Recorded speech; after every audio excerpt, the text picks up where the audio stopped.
أعوذ بالله من الشيطان الرجيم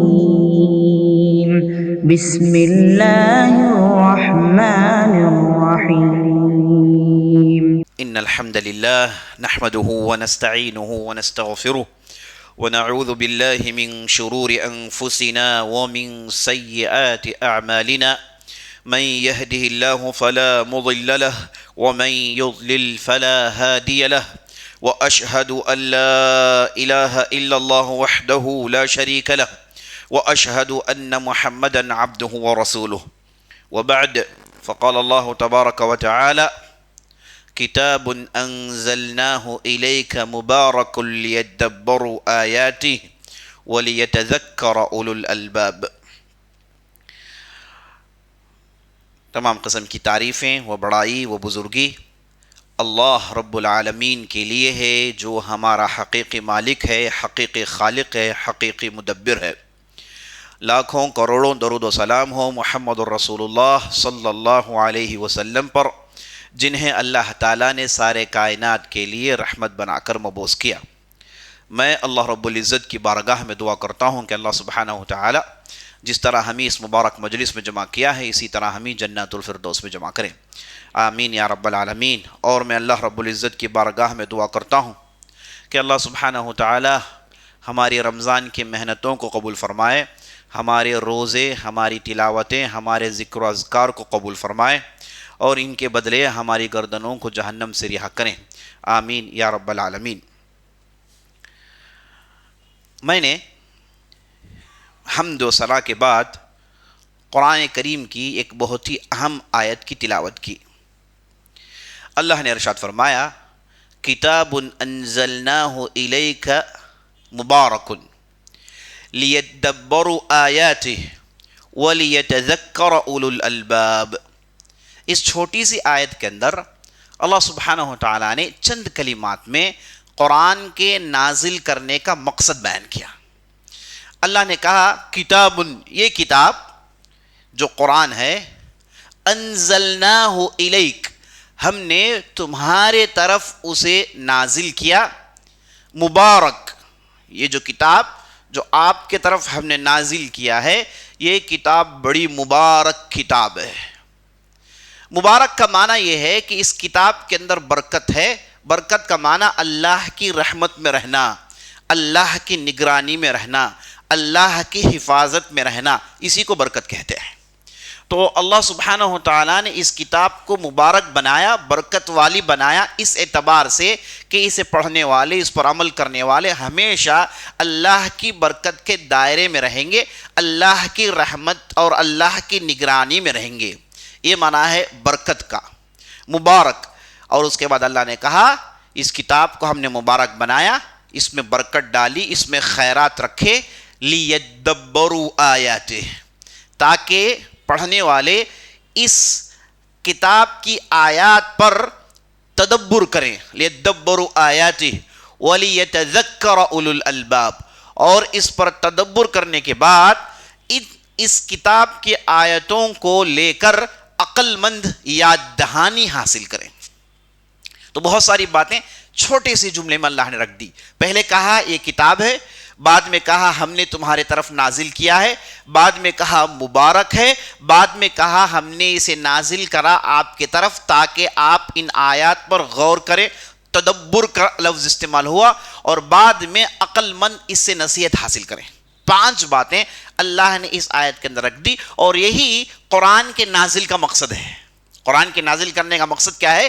لیدبروا آیاتہ، اللہ کی ان آیات پر لوگ تدبر کریں۔ دیکھیے لفظ تدبر استعمال ہوا ہے۔ ایک دوسری جگہ اللہ نے ارشاد فرمایا، افلا یدبرون آیاتہ ام علی قلوب اقفالها، کیا یہ لوگ اللہ کی ان آیات پر تدبر نہیں کرتے؟ کیا ان کے دلوں میں قفل ڈال دیے گئے؟ کیا ان کے دلوں میں تالے ڈال دیے گئے؟ تو اللہ سبحانہ وتعالی نے ان آیات میں تدبر کی طرف بلایا۔